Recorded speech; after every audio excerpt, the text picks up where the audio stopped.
Welcome to the AFR Saints channel, where we provide you daily content on your favorite team, the New Orleans Saints. Do us a favor and hit that subscribe button. Be sure to leave your comments below and smash that like button. Who dat? Let's start with some good news, though, Mike. And it looks like for the first time in a long time, the Saints are actually getting healthier, which is most significant here. Which injury recovery? Yeah, like when you look at looks like you're getting a lot of guys back. I don't know that Marshawn Lattimore will be ready to play yet this week. I think this is a really good sign, though, that he'll be back in time for Mike Evans, and I can only imagine that he could have been on the operating table and he would have jumped off it to play against Mike Evans. So I'm sure he wants to be back for that one. And I think he's the most important or most costly injury of the season has been Marshawn Lattimore, just because of the significant drop-off of the domino effect of the people who have been on the field, especially when you consider the other injuries at corner. So I would list him as the most important player.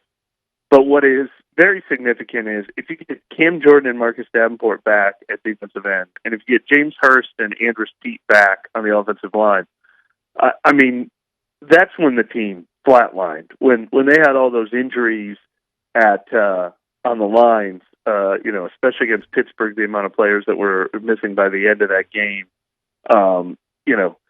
they're not competitive if they don't have healthy lines. So that's important to make them competitive, and it makes a big difference. One of the ways, obviously, that New Orleans countered last week is we saw much more Taysom Hill. That was the wrinkle. Should we expect that to continue, that level of involvement by Taysom? Yes and no. I think they've described Taysom Hill all year long as sort of like you normally describe a run game. And when you have false starts and penalties early and you're in 3rd and 12 and you're in, 2nd and 12 or 3rd and 9 or whatever it is, or if you're down by 2 scores in the second half, when you would normally say, so we had to abandon the run game. Well, a lot of times this season that has been you have to abandon Taysom Hill. So he has really thrived when the game scripts have been great. When they were leading Seattle and they stuck with it. When they were leading Cincinnati and they stuck with it. When they were leading the Rams and they stuck with it. And I think that's going to be way, way harder to do at San Francisco, number 1 run defense in the NFL, and at Tampa Bay, who's been one of the better run defenses in the league for several years. So they're going to have to be stubborn if they want to stick with it. Now, I do think they will try harder than ever because they realize how important he is to the team and what an advantage he is. But I think half of it is going into a game plan, wanting to use more Taysom Hill, and half of it is having the game script allow you to stick with it. I want to stay on the quarterback theme because obviously you had an exclusive with Jameis 2 weeks ago that published that garnered a lot of attention. Since then, now Jameis has spoken out and I think turned a lot of heads when he talked about the policy of not losing your job due to injury. I'm curious, Mike, your thoughts on what Jameis had to say, number 1, and number 2. Is there a scenario where we see him again this year? Well, yeah. I mean, I think that was the thing that opened my eyes most about my interview with him 2 weeks ago. I think people made a little too much out of I don't think him and the Saints were on 2 different pages about how healthy he was. I think that part maybe got a little blown out of proportion. I think all sides knew he was not 100% healthy, but he was healthy enough to be active for games and not on the injury report. So there was a little semantics divide there. But it was very clear that he is not happy with the team, that he felt like when he was healthy enough to play, he'd get his job back, and they did not give him his job back. He made that even more clear last week, that Dennis Allen specifically told him he wouldn't lose his job due to injury, and he lost his job to injury. So he's disappointed about that, but and I think there's a little back and forth on both sides. So probably some fences that need to be mended if he's going to be on this team next year. If there's any chance he's going to play this year, they're going to have conversations, I think, to get back on the same page. I do, however, think the Saints probably have to see him. I think if he does not play again this year, I don't imagine a scenario that he's back on the team next year. I don't think either side would want that if he doesn't play again this year. I think that would mean the Saints have probably given up on him, and he's probably given up on the Saints. Now, I suppose if they remain in playoff contention the entire rest of the year, or mathematically alive for the playoffs, start winning some games, then obviously I think they'll stick with Dalton. But if they're out of it, if they can't beat Tampa Bay next week, and Tampa Bay has a 3-game lead, and they come back from the bye with 4 games to go, I think there's definitely a scenario where they have to look at him. It's going to be as close to healthy as he's been all season. They have to see if a healthy Jameis Winston can work in this offense, and if he's a consideration for next year. I think they need to find that out.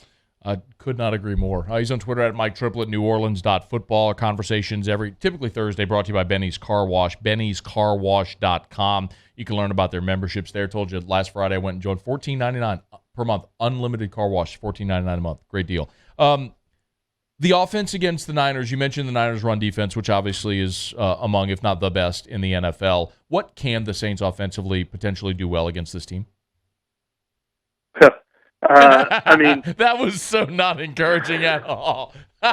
it's not going to be matchup based. It's not going to be matchup based. But look, I mean, the Saints are as close to healthy as they've been all year. It stinks to not have Eric McCoy. It stinks that Michael Thomas never came back. But other than that, I mean, you're looking at a receiving core that has Chris Olave as a legit number 1, Jarvis Landry is a legit number 2, and then everyone else is sort of where they the Callaways and Tre'Quan Smiths and Rashid Shaheeds of the world are as they should be, 3rd and 4th options. And, the tight end options are as healthy as they've ever been. And Jawan Johnson is coming on strong, and Adam Troutman's healthy.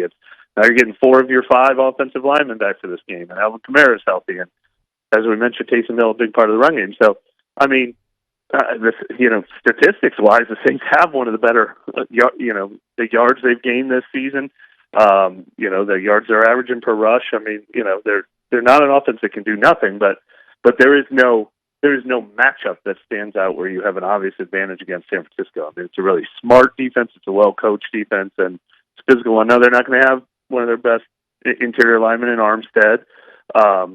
So I don't think you can just gash them with the run. You're going to have to kind of stubbornly stick with it, and you got to play a clean game. I mean, you got to try to have 3rd and 5s and not 3rd and 9s and 3rd and 12s all day. And it's got to be sort of the patient game plan they've tried a lot this season that hasn't always worked, but they just need to keep a close competitive game. It would sure be nice if they won the turnover ratio for like only the 2nd or 3rd time all season. That could help. But I think for the Saints to win, I don't see a lot of huge matchup advantages for them. I think they just need to play the cleaner game of the two and keep it close and hope for kind of like a hard fought victory where they're able to stick with their run game and able to be 2-dimensional because they don't get behind by double digits. Mike, so much of our conversations now, because realistically we understand at 4-7 they're not going to the playoffs, so it's a lot about looking at what could be there for the future. And I thought of this. You mentioned Rashid Shaheed, and then we've also got to see Caden Ellis play exceptionally well. Yeah. Have we learned anything, in your opinion, about guys this year that have a real role with this team in the future? Well, that is interesting at linebacker in particular. I don't know if and when Pete Werner is supposed to be back. I think he's a guy who could come back in that final month of the season, and then you've got a really interesting choice to make depending on where you are in the standings. Do you keep wanting to look at Caden Ellis, who is an unsigned free agent next year, and you have to decide if you're going to reinvest in him? And there could come a point where they have to decide if they definitely want to stick with Demario Davis, if they are like poring over every dollar and trying to decide how much of a reset they want. So that's interesting. I mean, Alontae Taylor's another guy. Now that they're healthy, that's a big conversation we've had watching practice this week. Okay, when you have Marshawn Lattimore and Bradley Roby back, how does it all fit together? And I think if they are in contention, which they still will be at least until they play Tampa Bay, then Taylor might be the one who goes to the bench. It might be Lattimore and Adebo on the outside and Roby on the inside, because that's a new position for Taylor that he's going to have to learn, playing slot, if they ever want to move him inside of the slot. But that's a different conversation if you're mathematically eliminated for the playoffs and you have 3 or 4 games left and you want to see him in there. So I think the Saints will be all in to win at least until the bye. Because even if they lose this week, if they beat Tampa Bay, they keep that window open. So that if they lose to Tampa Bay, certainly if they lose these next two games, then they come back from the bye and they might have to think about making personnel decisions based on the future, but they're not there yet. Weird. Just so weird, man. What a weird year based on what any of our expectations were.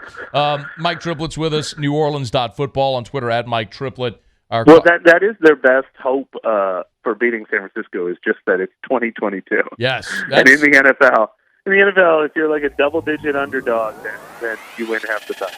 Hey, thanks so much for watching. Please leave your comments. I love to interact. And be sure to hit the red subscribe button below.